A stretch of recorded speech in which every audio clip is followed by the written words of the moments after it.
குறிப்பாக இந்த 2,53,954 பேர்களில் அதிலே தகுதியுள்ள விண்ணப்பதாரர்களுடைய எண்ணிக்கை 1,99,868 இருக்கிறது. அதுவும் சென்ற ஆண்டை விட 21,000 விண்ணப்பங்கள் அதிகரித்திருக்கின்றன. ஆகவே மாணவர் சேர்க்கை அதற்கான ஆன்லைன் மூலமாக இந்த கவுன்சிலிங் 22ஆம் தேதியிலிருந்து துவங்கவிருக்கிற சூழ்நிலையில் இவைகளெல்லாம் மிகச் சிறப்பாக நடைபெறும் என்பதிலே எந்த வேறுபட்ட கருத்தும் இல்லை. பொறியியல் கல்லூரி படிக்கிற மாணவர்கள் அவர்களுடைய வேலைவாய்ப்புகளை அதிகரிக்க வேண்டும் என்று தமிழக முதலமைச்சர் அவர்கள் எடுத்திருக்கிற பல்வேறு தொழிற்சாலைகள், இங்கே வெளிநாடுகளுடன் ஏற்பட்டிருக்கிற உடன்படிக்கைகள், இவைகளின் மூலமாக பொறியியல் கல்லூரியிலே படிக்கிற மாணவருடைய எண்ணிக்கை கடந்த 3 ஆண்டுகளில் படிப்படியாக அதிகரித்திருக்கிறது என்பது உண்மை. அது மட்டும் இல்லாமல் கிராமப்புறத்தில்தான் அரசு பள்ளிகளிலே அதிக மாணவர்கள் படிக்கிறார்கள்.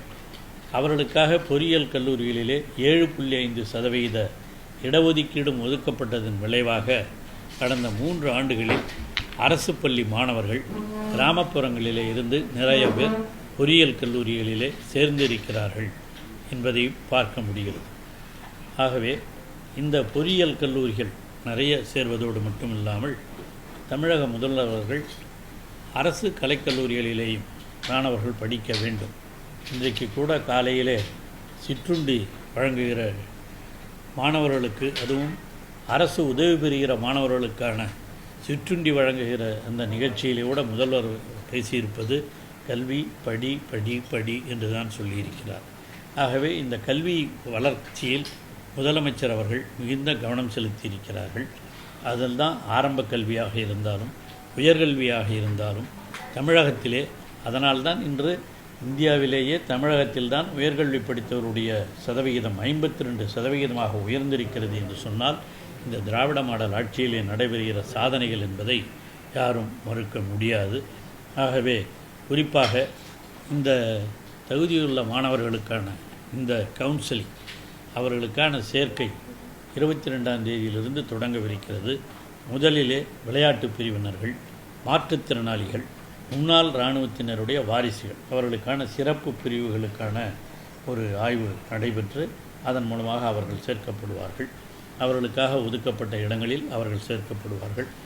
பின்னர் மற்றபடி பொதுவாக ஆனால் எது நடந்தாலும் கம்ப்ளீட்டாக அந்த 69% இடஒதுக்கீட்டின் அடிப்படையில் தான் ஓப்பன் காம்படிஷன். அதேபோல் அடுத்ததாக பிசி, அடுத்ததாக எஸ்சி, அதிலே வருகிற வேக்கன்சி இடஒதுக்கீடு, பொதுப்பிரிவிலே வருகிற காலி இடங்கள் எல்லாம் அதுவும் மெரிட்படி தான் ஒதுக்குவாங்க. பொதுப்பிரிவுனா ஒரு காலத்தில் என்ன பண்ணாங்க, நான் தான் படிக்கும்போது கூட ஓசின்னு பண்ணாங்க. அது கிடையாது. பொதுப்பிரிவு என்பது மதிப்பெண் அடிப்படையிலே வழங்கப்படுகிற ரேங்க், அந்த மதிப்பெண் அடிப்படையிலே வழங்கப்பட்டு அதிலே மாணவர்கள் தேர்ந்தெடுக்கப்படுவார்கள். அதுதான் பொதுப்பிரிவு. பொதுப்பிரிவுக்கு அடுத்து தான் நம்முடைய பிசி, எம்பிசி, எஸ்சி போன்ற இந்த இடஒதுக்கீட்டிலே நடைபெறும். இந்த இடஒதுக்கீட்டில் இடம் கிடைத்தவரோட இந்த பொதுப்பிரிவில் சேராத மாணவர்கள் இருப்பார்களே, ஆனால் அவர்கள் அந்த பொதுப்பிரிவிற்கு அனுப்பப்பட்டு அந்த இடங்கள் அந்தந்த பிரிவிலே காலியானதாக கருதப்படும்.